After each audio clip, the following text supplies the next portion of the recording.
don't know what this was. It was like Yeah, that's what we were talking she about did a earlier. front flip. Front flip, land on straight on her ass, tailbone. Stayed on her ass. And and this is another episode of Cassis Cascan Podcast. I am Mr. Marvelous with your other co-host, the One Star Caden Felix here, and listen, everybody knows that here at Cast as Cast Can, we cast the questions, we catch the truth. And today, the truth we're catching is a review. And with our auspicious autistic analysis, we're going to see the truth in what is perceived as top wrestling in Ontario. Isn't that right? That's right. We're continuing our review of Barrie Wrestling Match of the Year reviews. When we saw that, came up with this idea, we thought it would be fun because let's break down some local wrestling, but not only local wrestling, like top tier local wrestling. No pun intended. According to who? According to who, though, Runyon? Well, the promotion saying there's 5 matches that they had that were the best matches that they had, and one of them was going to win the Match of the Year award. So we wanted to look at that, and we're going to cast our vote. We're going to do that later, and so we thought we'd give our thoughts and talk about this. This has been quite the process. It's been hard to get through this. I hate to. Well, let's have full disclosure here. Prior to some of these reviews, we'd been recording live in studio together. Now we're networking. We're doing it over streaming and Zoom or whatever you want to call it. And there's been some technical difficulties, which we don't usually talk about, but it's affected how many episodes we can do. And now we've got it all figured out, and we're gonna push on through, aren't we, Runyon? And yeah, we're here to talk about controversies. We're here to discuss local wrestling, discuss national wrestling. And like anyone should, we throw shit against the wall, and these reviews were shit we were throwing against the wall, and some of them got better views and some of them didn't. Let us know in the comments if you want us to do this type of thing again. Maybe we'll just do a match here and there that people are very interested in, but we're going to get through all 5 of these for you because that's what we promised. I think it seems like the audience is more into the controversies in the dirt. Absolutely. And we're going to go back to that. And the Ontario board. On the Ontario board. I still call it the Ontario board, even though it's the Facebook group. But, I mean, I've been there since the board days. Yeah, I wasn't sure when we started if that's all we were going to do, just focus on people on the Ontario board. But we listen to the people. We listen to the crowd as we do in the pro wrestling ring when I'm wrestling you at the CNE or anywhere else. And that's what we're going to do here. But we are going to deliver what we promised. Do you think the wrestlers in Barrie Wrestling listen to the crowd? Let us know in the comments. Well, here's the thing. I don't think they can let us know because our YouTube videos get more views than the Barrie Wrestling views. So they're more interested to hear what we think. As diminished as our views are, the people are still more interested in our review than the actual matches. But when we're going to abandon ship. So Barrie Wrestling, take a hint. I don't know. Let us know in the comments. However, we have to make one note. There was one match at Barrie Wrestling nominated for Match of the Year that dwarfs all views. There was, and it was actually the match we're going to talk about. So it's a nice transition. It's the one we're going to talk about here. Wow, what a transition! And talk about transitioning. I want to point out your microphone to everybody as if they haven't noticed it already. That throbbing, glowing microphone. It's so apropos for the match we're about to review here in terms of the sort of what it makes you fired up. It makes you feel certain feelings, and intergender matches perhaps do that, don't they, Runyon? Well, yeah. So we've been getting so much traction with this podcast. I upgraded the microphone because the previous one was just really, really bad. Bravo. We upgraded, and I went with a nice glowing red so I can work on my healing. But intergender wrestling. I'm not. Let's get into this firstly before we talk about the match. Yeah. Say again. Before we talk about the match, Yeah, absolutely. Talk about intergender wrestling because that's a whole topic in Yeah, I was itself. just gonna go Just into it. like triple threat matches. I'm sorry to cut you off, but just to preface, we talked about a triple threat match. We talked about how retarded those are. Now we're going to talk about how retarded intergender matches are. Go right ahead, Mr. Glowing Mike. Yeah, so if I was running a promotion, I would never book an intergender match. I mean, okay, there's always exceptions to rules in wrestling, but like 99% I wouldn't book an intergender Exactly. match. Like you asked me about in however many years I booked a three-way match, triple threat, triangle match. I did it once, and I never booked an intergender. And like we did have a gimmick show one. No, wait, it wasn't even an intergender. So yeah, no. Um, I agree. I mean, Jeff Jarrett versus China is one that comes to mind that was Yeah. apropos, but that's rare. Is that fair to say? Well, yeah, like there are instances that it worked. And actually, the one point I wanted to bring up is one of my favorite matches ever was Yes. um, Kurt Angle and Ronda Rousey against Stephanie McMahon and Triple H, which Absolutely. That's you like. can say Are that's we not an talking top intergender 10? Is match. that in your top 10? Top 10 matches ever? It's a personal preference, Yeah, no, and that's not fine. I getting into like any kind of like, oh, no, no, the no, no, this no, and no. that, like, or the money drawn or whatever. No, no, Just no. I Just that's personal. just Yeah. it's an example of a match that I really enjoy, and I like to So it's expound in your on to personal people. top 10. Is that fair to say? I'm I think, not going to yeah, you could argue say about that. that. All right. Yeah, it's my opinion. So So the if you don't point like is it, that piss off. there's a match with men and women in it fighting against each other, and that's in your personal top 10 because of how it was handled. That's all I'm getting at. Yeah, and Because we all and have then of our course likes and differences, and y we differ, and I have my own top 10. you could say that a mixed tag wouldn't be in the same category of a Because that's what it was. It intergender. wasn't an intergender. I wanted to clarify that as well. There's Well, two yeah, different that things. I wanted to clarify that too. But I think the point is because when you say you don't like intergender wrestling, people come out and they're like, "Oh, you're just too old school, or you just Yes. haven't realized that wrestling's evolved," and all these just No. dumb arguments. And it's like, no, I think that the point is The point wrestling. is, whether you're an evolutionist or a creationist, Yeah. men and women are not equal. All right.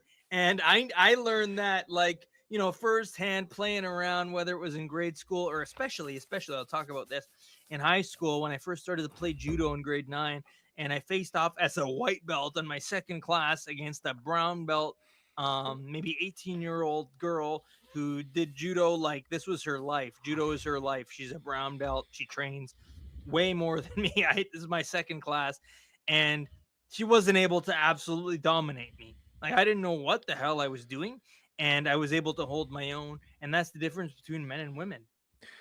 Yeah, and like the point I was gonna make is like wrestling and this is deep rooted in me from who anyone who's mentored me, anyone I've worked with that Yeah. I give credibility to. It has to come off as believable, and the audience prefers to suspend their disbelief.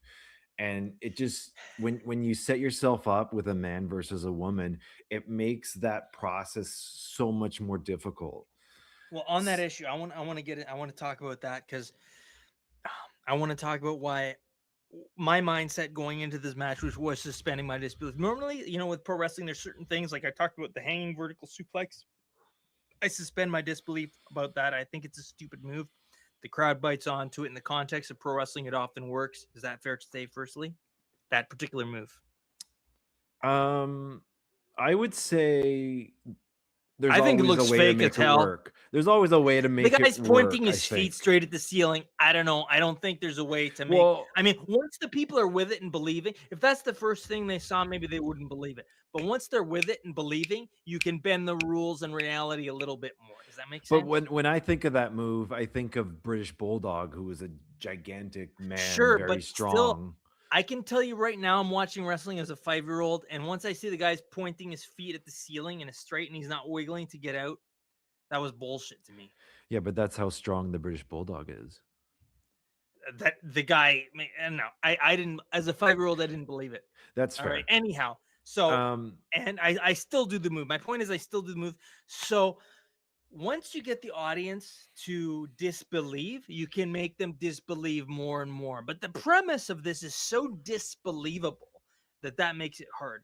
And Well, for me, I not only had to suspend my disbelief for this match, I willingly, knowingly, assuming what I was going to see, and I was right.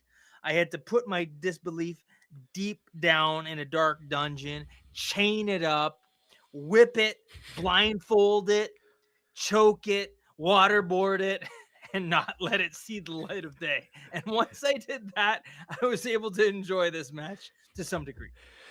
there's a saying by Jerry Jarrett where if I show you and tell you that A, B, and C are real, then I can make D and E whatever I want. Absolutely. And And with D&E means a freaking hanging vertical suplex. Thank you very much. well, Love it. yeah, but that's exactly what I was saying. Like you can always make it work with Yes. wrestling because you make it up, right? Yes.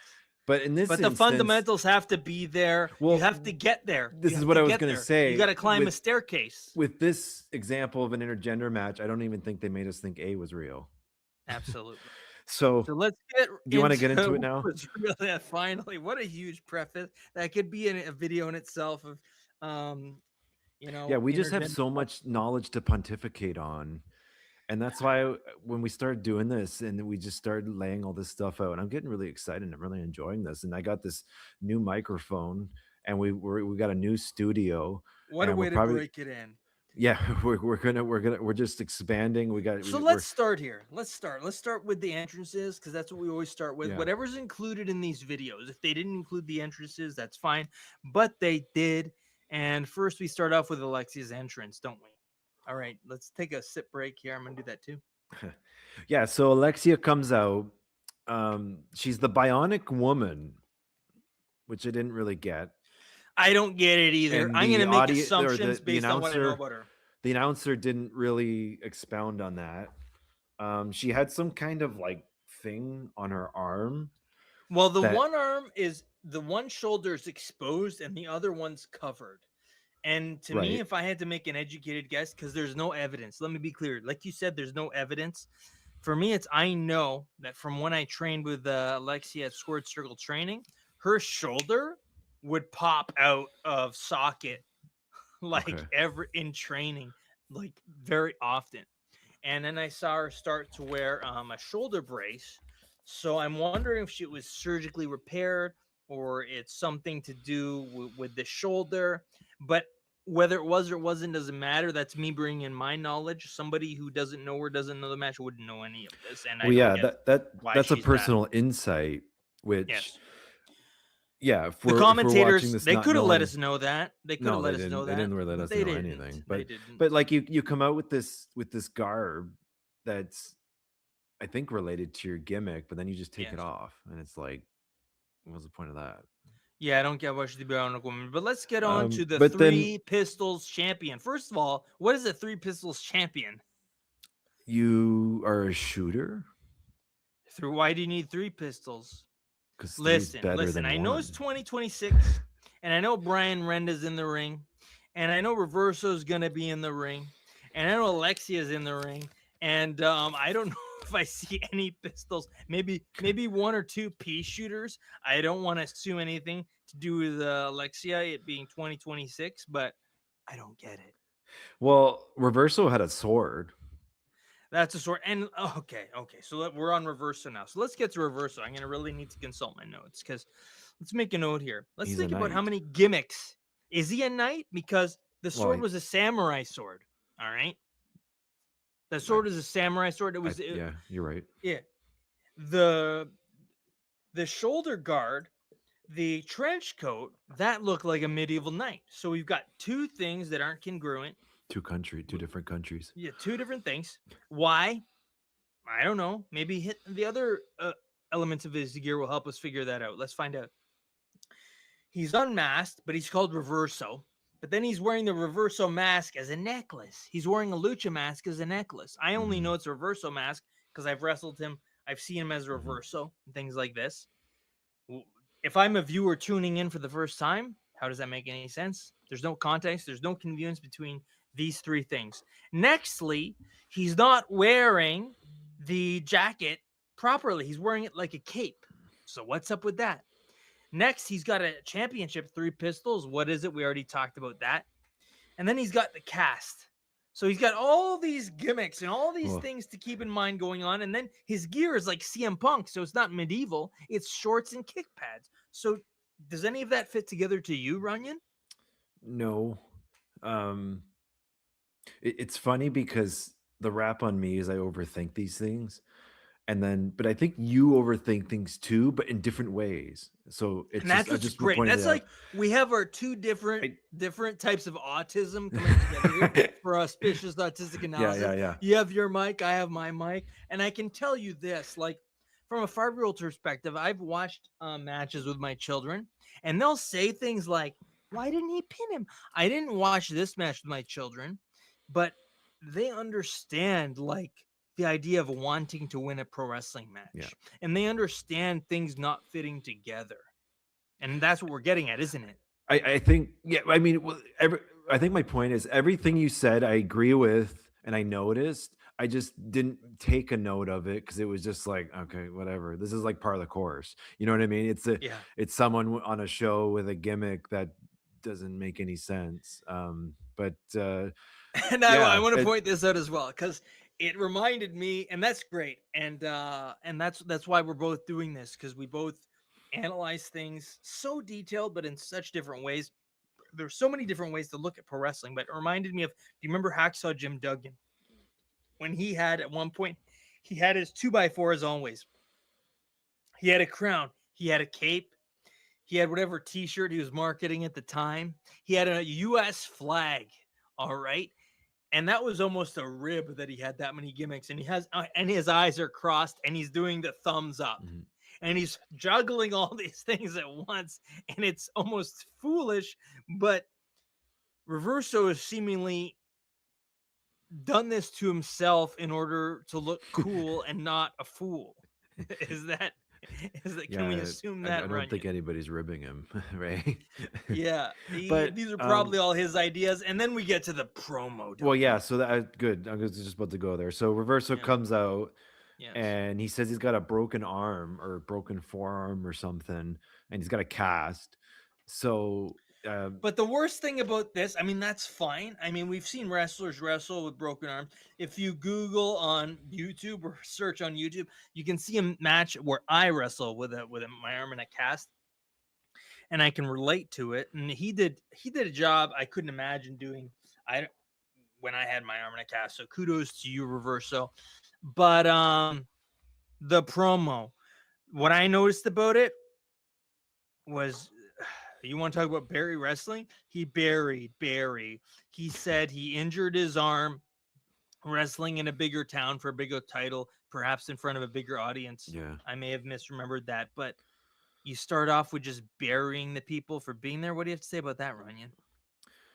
I mean, it's just a lack of understanding around the words that you say and how you put them out there. Don't you want to Um, build something up before you tear it down? I mean, it's fine to shit on the audience, but here, this is just a complete burial.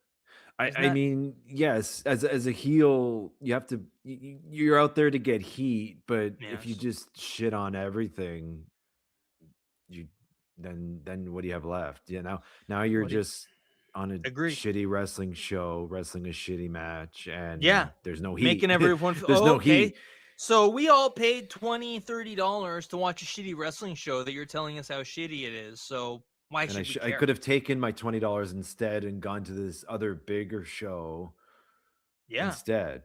Absolutely. That's another way of looking at it. And then Alexia has something to say. I couldn't really hear it. The microphone was unclear, but apparently, in reviewing it a few times, she called him a bitch. Yeah. And there was a lack of storytelling in him being like, it seems to me, especially based on the commentary, what I could put together, that her calling him a bitch made him say, okay, I'm going to fight you now. But I had to do a lot of mental gymnastics to come to that conclusion. Did you? Well, like I'm guessing the injury was a shoot, but it's like it's I would think so. backwards because the adversity is on the heel, and the adversity should be on the baby face. Well, that's fine, but okay. I'm gonna play devil's advocate here, and I mean, you get your dealt a hand, and you got to deal with it. And Reverso, like, it wasn't an authority figure saying, Reverso, you must wrestle with a broken arm. It was him saying, I'm not going to wrestle, and then deciding to. So who Yeah. holds the cards? Who holds the power? That's unclear as well. Like, why was he able to just say, oh, I'm not going to wrestle because I wrestled in a bigger town for a bigger title? Well, yeah, Like, because that's unclear. he got called out for being a chicken, which made the heel then wanna, bow up on the baby face, but So it's why does he have the authority to deny the match? Why does he have the authority to yeah, say we it's are going to do the match? That's yeah. nonsensical. It But earlier in another match, we said, unfortunately, the bell has to ring. And in this match, I tend to think that fortunately, the bell has to ring. There's a little more to look forward to from what I saw in this match yeah, compared so to before the bell. yeah, like, the setup was kinda messy, like, we've talked about it enough, so then the bell rings, The bell and rings. and this arm injury that they've set up, I'm guessing the story of the match about was just, like, intermittently an issue because, Well, like he starts off offering the good arm and a Greco-Roman knuckle lock. right. And then he just outsmarts Alexa by tripping her with Yeah, his leg. he completely clowns her. Yeah. He just trips her and then laughs at her, and And that was she's just like and that was quite heelish. I'll give him that, right? well, So the that baby face has to show some balls. absolutely. That's why it was just like whatever, But at the same time, the baby face gets clowned. They got to step up, right? That's what I'm I'll give them saying. that. I'll give them that. Right at this point, we can say, okay, hopefully the baby face is going to step up, but she didn't. She fell for the same trick again, but he didn't even pull the trick.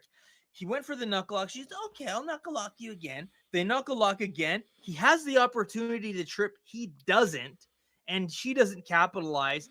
And obviously, if they're going to lock two hands, he has the broken hand, but he still out wrestles her and outsmarts her. It has Yeah. nothing to do with the strength or equality of men between women. It has to do with intelligence. And Reverso is showing not only is that he's more of an asshole, but he's smarter as well.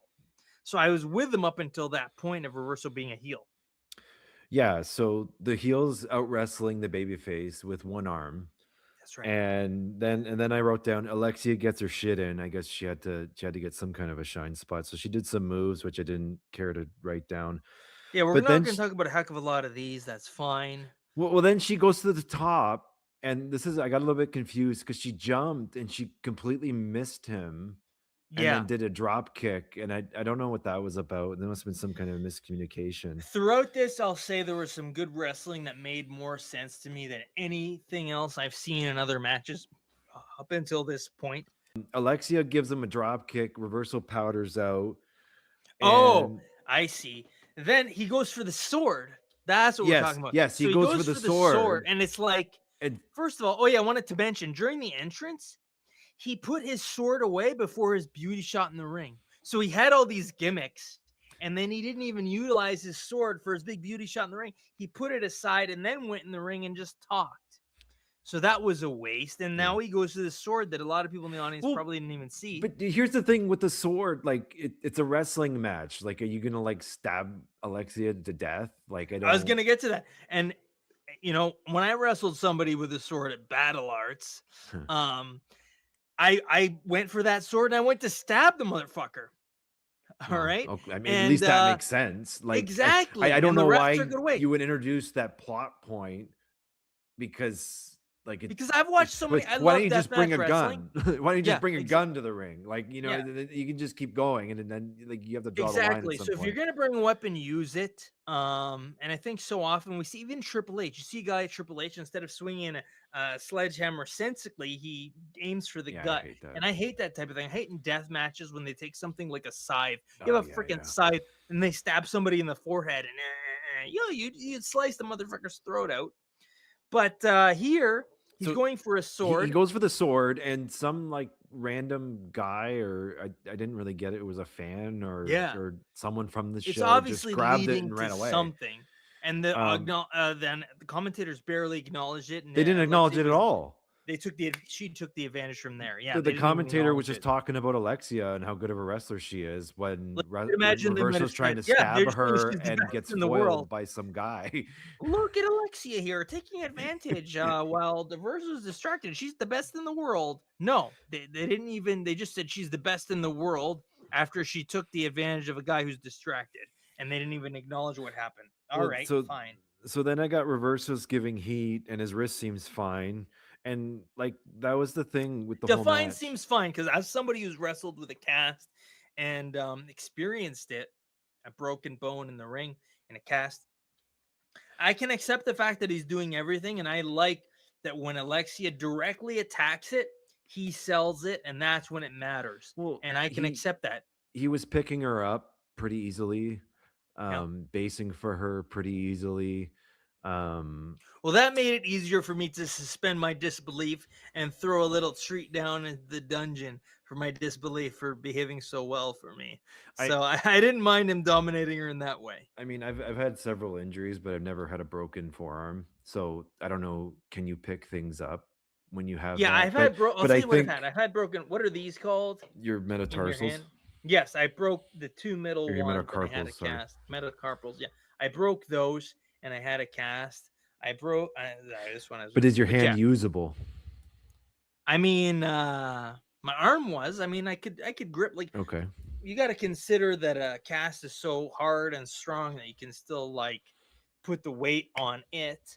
And then if you know blows are being rained upon it directly, I can accept it. If you can't, I'm not going to argue with you about it. That's fine, but I can accept everything I saw in that regard. All right. Okay. So then I got Alexia gives a poison Rana and reversal powders. And again, I want to point these out. With the vast majority of things we're mentioning, except the ones that we explicitly said were botched, they were freaking sexy moves, right? Is Oh that yeah, fair to say? this is kind of I think this is the theme that we found in watching all these matches is like the execution's on point, the safety relatively on point, Like like most of my the moves moves, are I do crisp. like I'm like my favorite wrestlers are Abdul the Butcher, the Sheik, the original Sheik. Like execution isn't high my priority, believability is, and things like that. And a lot of these moves in the right context, they might be believable, and the execution is believable and crisp and look deadly. So I want to put that out there. These Barry wrestlers are way better at that than me. Yeah, and I think from the believability standpoint is where they fall But the short, context, and the the believability context. context, because if you just saw a clip of that poison Rana, dude, it looks sick, it looks believable. But what got us there? That's what's missing. Is that fair to say? But then, well, so I wrote this down. So she gave him the poison Rana. He rolls to the outside. She goes to get him, and he just takes over. And it's like, okay, well, what was the point of the poison Rana? Because she comes and gets you, and then you just take over. Like, oh, I'm okay now. Absolutely. You know what I mean? And And that's what's lacking here, it's right? it's the That's what we're getting at. believability and the realism, the Between the psychology. moves. Um, Yeah. yeah. So Reverso takes over. I And I got want to point out a lot of Verso's moves. He lives up to the name. He's got these reversals. He's got these amazing moves that are so crisp and everything else. And he is bending the rules. I would like to see him a little bit being more of a heel than he is, but he's definitely bending the rules more so than we've seen in any of the matches up to yeah. this point in time. Is I'll that give you fair to that. say? Yeah, I'll give you that. That's Absolutely. fair. I think, yeah, I'd like to see more like underhandedness, nor Yeah. sneakiness, and like spoon feed it to the audience. Like it would make a big difference if they could follow along with Yeah. actual, sought out plots, like and it just makes it easier and it makes them get it more into it.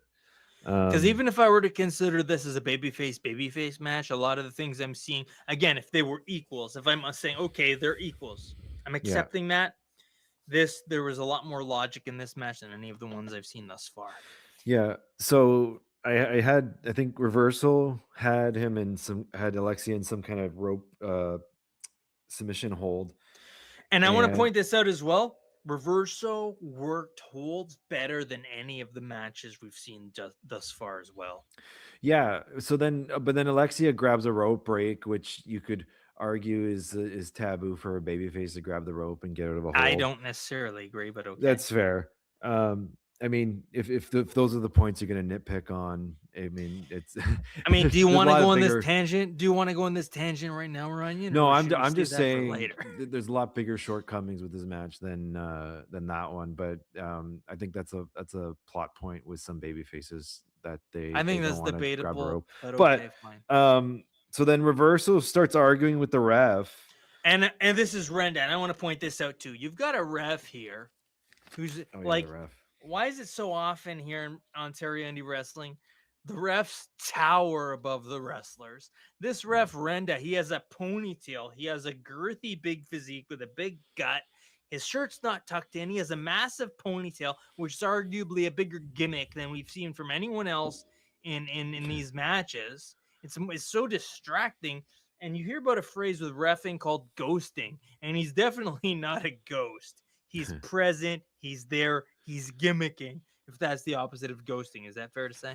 Yeah, I think he should comb his hair or something. And tuck in Um, your damn or shirt, tuck like in be your I mean, professional. or lose weight. All of the um, above. or work out. Anyhow, You know, you're. I mean, referees don't have to be in the best shape, but no. they're in a job that requires physical activity. So, but then Reverso's arguing with the ref, and I guess that's to help Alexia build up to her Yeah, they comeback. But argue, but then the ref is admonishing him. I wanna be explicit here. It's yeah, not that Reverse had a problem, it's that the ref is admonishing him, and it's almost like not reasonable that he's doing so. I mean, sometimes you'll see a match like a Ric Flair or something like this, and he's been cheating, he's been cheating, he's been cheating. Now the ref gives him shit, but here the ref is like, "Hey, I've had enough of this." mm. But why? Why have you had enough of this? Why are you admonishing him so harshly?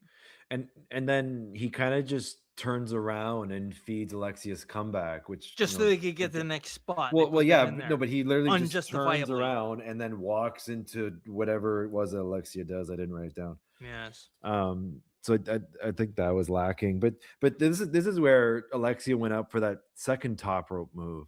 So she goes Yeah. up Right. Right. and I don't know what this was. It was like Yeah, that's what we were talking she about did a earlier. front flip, Front flip, land on straight on her fucking ass, tailbone. stayed on her ass, and ugh, Cringe, I cringe. oh Maybe the like tip of look, her toe feet hit reversal in the forehead, and I maybe couldn't that's figure what it out for the was. I don't life of know. me what it was supposed to be if it hit. Well, whatever it is, I wouldn't advise anyone copying to land on their ass. I've learned how to bump through wrestling, and I've even done work with movies, stunt acting. You don't land on your butt because then the force travels through your spine and can actually mess up your neck or give you a concussion. Right. You And of don't ever course fall like your that. tailbone as well. So, like, I don't know if this is her So move. what was it supposed to be? In my I don't know. mind, it could have been a West Coast pop. Rey Mysterio lands off the ropes with the crotch in the chest. It could have been a West Coast pop. And It could have been a reverser was out of reversal into position. I don't I know. I Could have don't been a know. reversal into a power bomb. Could have been. Those are the only two things I can think of. If you can think of anything else, put it in the comments. I couldn't figure out what the Yeah. frick it was. Um, And yeah, anyhow, so continue don't from do there. that. Um, and then yeah, so they did that move, and then Reverso just like swindles her and then goes for an armbar. Yeah, cross arm. And Was it the cross arm breaker? I think maybe at this point. And then I've got a pile driver Yes, Paul driver. from I think Alexia gave it to Reverso. Yeah, and then it's like I have a note here. I don't remember quite. I wrote power out. So is it like a pile driver no cell? Is that what happened? I don't know, I think Reverso kicked out. And then Reverso takes over and he goes to the top and it's like okay, now his wrist hurts because he's going for a move.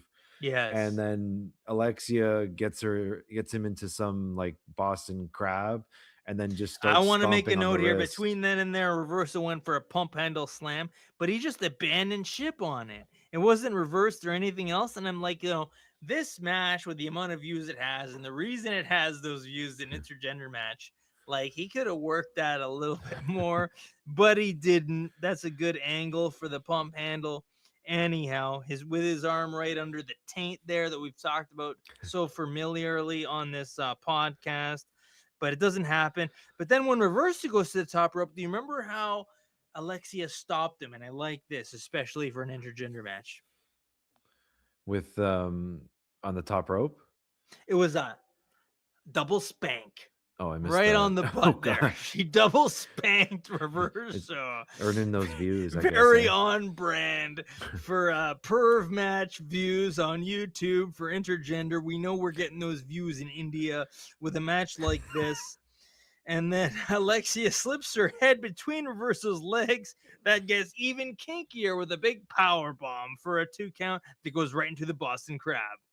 So the Boston Crab, and then the Reverso won't give up, won't give up, won't give up, and then Alexia starts stomping on the arm, which gets him to give up. Alexia stomps on that broken arm. Let's be clear about it. And Reverso taps. I liked it. I liked the finish. Well, I think the only issue I have is that the psychology is backwards. Is that the babyface should have the adversity, and if the heel was to win, this would be how you do it. But instead, it was the babyface receding the heel. With the heel's adversity, but it's like a heel overcoming adversity or not overcoming adversity is just kind of backwards in the that's storytelling logic. But I'm not going to argue with any of that, but I will say this. There was a lot less mental gymnastics for me to do in this match than any of the others. Because in a lot of the other matches, we saw Superman being a fool. We saw heels being baby faces. We saw all these sorts of things that didn't make sense. We saw all sorts of illogic in terms of people picking and choosing when to interfere and when to sell and when to be smart and when to be dumb. But here we had accepting the fact that a man is equal to a woman. That's a big one. That's a big one, but it's just one. It's one. It's not like turning my head every 2 seconds. Yeah. And like I said, I locked that disbelief up in the dungeon and I accepted it. And other than that, if this was a fight between two people, be they faces or heels, this was probably the most believable one I've seen thus far. That's where I sit. Yeah. All right. So this was Alexia Nicole versus El Reverso. Those are our thoughts, and we got. I want to be clear. This was my best match thus far. No Your surprise. Best? Okay. We've got one more to review to see if that's going to be my best match pick of the year for Barrie Wrestling. If not, it might be this one. We've got an early front runner for Caden Felix's vote. So we'll upload this, and we'll see you soon.